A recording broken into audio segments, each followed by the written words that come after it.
Garden District was a city of its own named for the Marquis de Lafayette.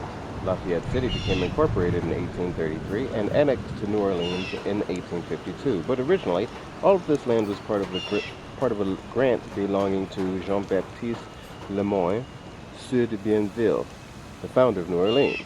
The development of the city of Lafayette evolved from the subdivision of the Lafayette plantation into residential lots in 1825 for the newly affluent Americans who became wealthy in their adopted city. The new Garden District and its fashionable homes was the Americans' answer to their French Creole contemporaries living in the Rue Carré and along Esplanade.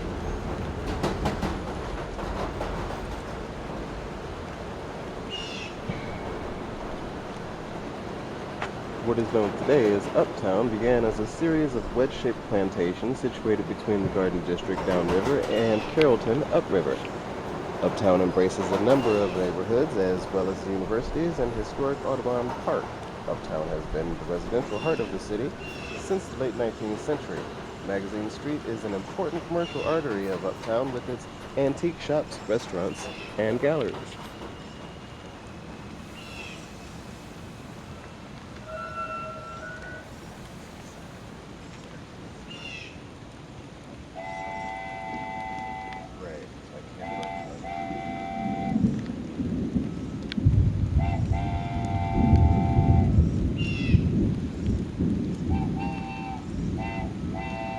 Carrollton.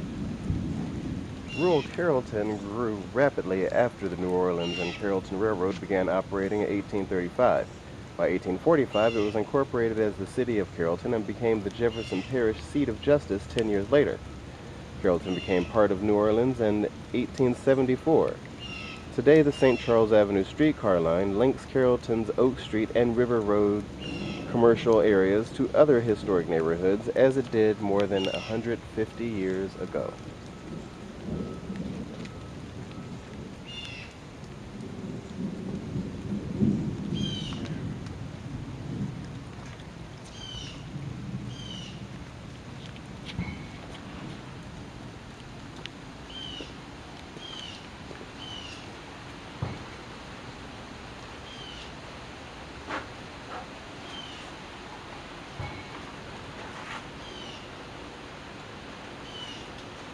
It's not my place to run the train, the whistle I can't blow.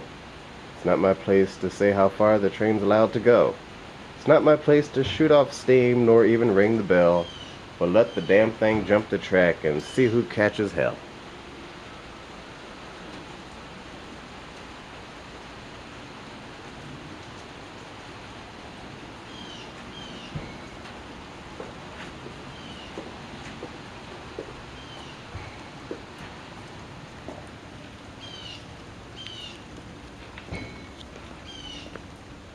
The light at the end of the tunnel is a train.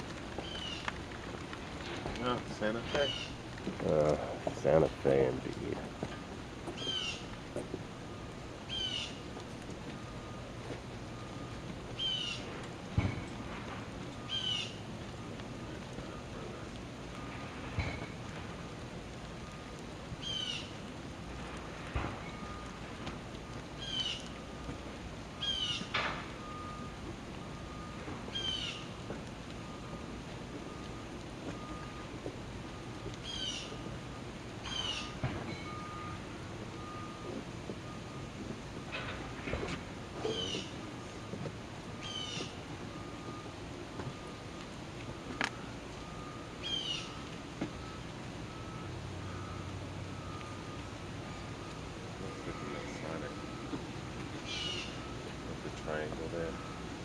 Maybe.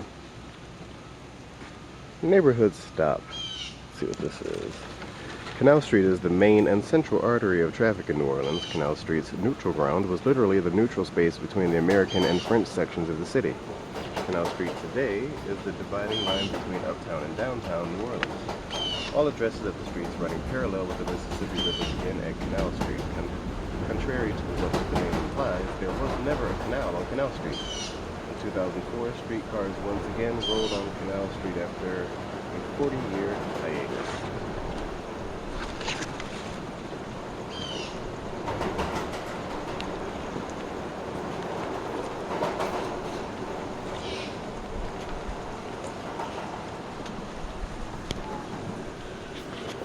Early settlers in New Orleans had a difficult time burying their dead in the ground because of the high water table.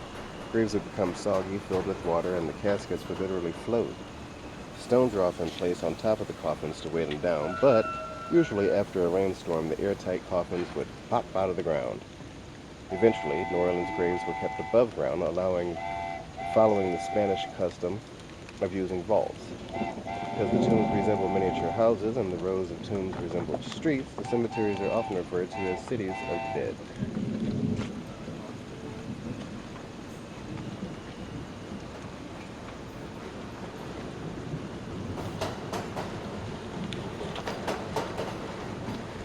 Lakefront. Lake Pontchartrain, with its open water and stiff breeze, has always been an attraction to New Orleanians. Amusement parks were a popular destination on the lake, and Spanish Fort and the West End were two of the most popular. Rail service began to Spanish Fort and West End in the 1870s. Regular rail service to Spanish Fort continued until 1932, when dwindling visitation forced the park and line to close. West End, more spacious and popular than Spanish Fort, had a regular streetcar line until 1950, when it was replaced by bus.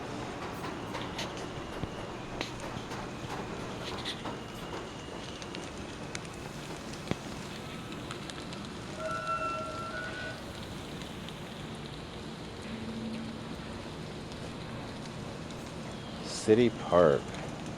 More than a century ago, philanthropist John McDonough bestowed a 100-acre tract of land to the city for a park. Today, City Park is 1,500 acres and the fifth largest urban park in the nation. In 1861, the first regularly scheduled transit source to the city, the Bayou Bridge and City Park line, began operation. It began at the New Basin Canal, I-10 and City Park Avenue, and traveled down City Park Avenue to Bayou St. John. In the early days, the line was lightly traveled, served only by 2 mule cars.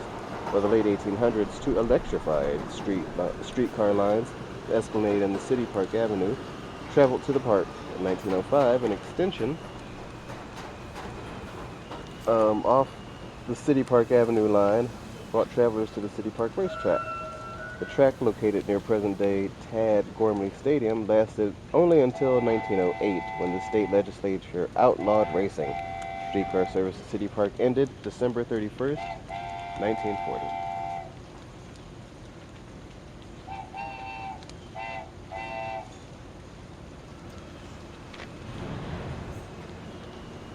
Extending from the Bouquet to City Park, Esplanade Ridge embraces the areas that developed sequentially over the course of a century. The oldest, Faubourg Treme, is characterized by early 19th century Creole cottages. Beyond North Claiborne Avenue, shotgun cottages built in the mid-to-late 19th century are common. Across North Broad to Bayou St. John, turn of the century period revival architecture dominates. Like St. Charles Avenue, Uptown, Esplanade Avenue serves as a grand residential boulevard. Esplanade Bridge.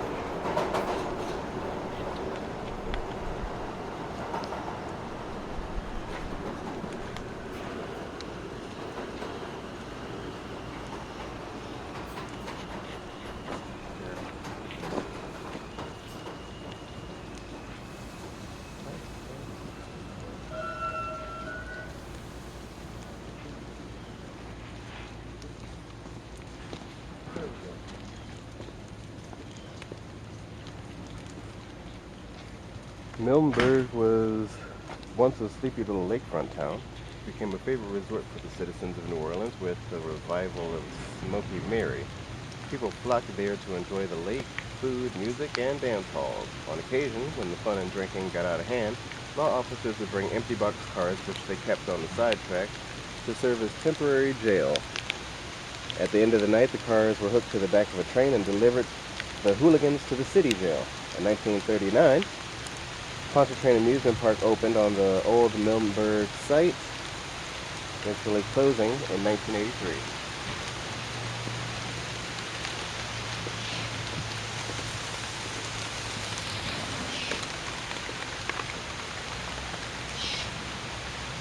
The first railroad completed west of the Allegheny Mountains was constructed by the Pontchartrain Railroad Company, which ran its first steam locomotive on June 15, 1832.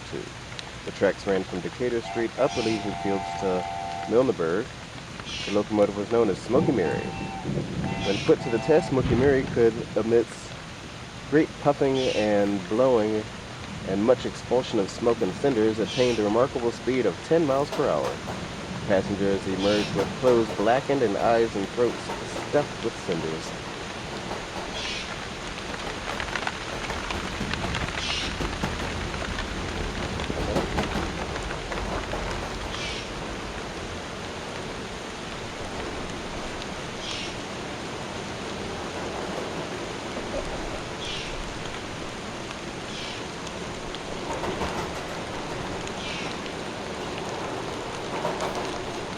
Marigny developed in the 1700s as a residential neighborhood immediately downriver from the Vieux Carré. In Marigny, the Creole cottage dominates streetscape of diverse architectural styles. Massive brick and granite warehouses testify to its history as an industrial center beginning in the 1800s. Bywater, just down the river from Marigny, was settled on the site of plantations carved from the land grants made by the French and Spanish rulers. Marigny is named for an intriguing man, Bernard de Marigny, who brought the game of craps to the country. The French played this dice game introduced by Marigny. The Americans called the game craps after the Frenchmen themselves. The Americans called any Frenchman Johnny Crapeau because crapeau was the French word for frog, and the French ate frog legs.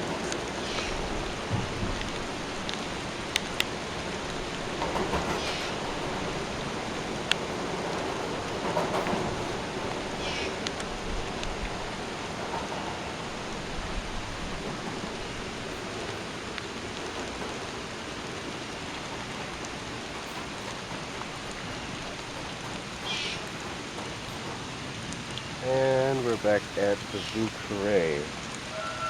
The Vieux Carré is the oldest section of New Orleans and the site of the original French colonial settlement in 1718, meaning Old Square. The Vieux Carré is a 90-block area defined historically by the boundaries of the Mississippi River, Canal and Rampart Streets, and Esplanade Avenue. As in most French colonies, New Orleans is centered around a church, St. Louis Cathedral, and government buildings, the Cabildo and the Presbytere, on the city parade grounds, now Jackson Square. Most of the original French colonial buildings were destroyed by devastating fires in the late 1700s, but a few still remain. Many of the structures currently standing reflect the influence of French, Spanish, and American rule and are historically and architecturally significant.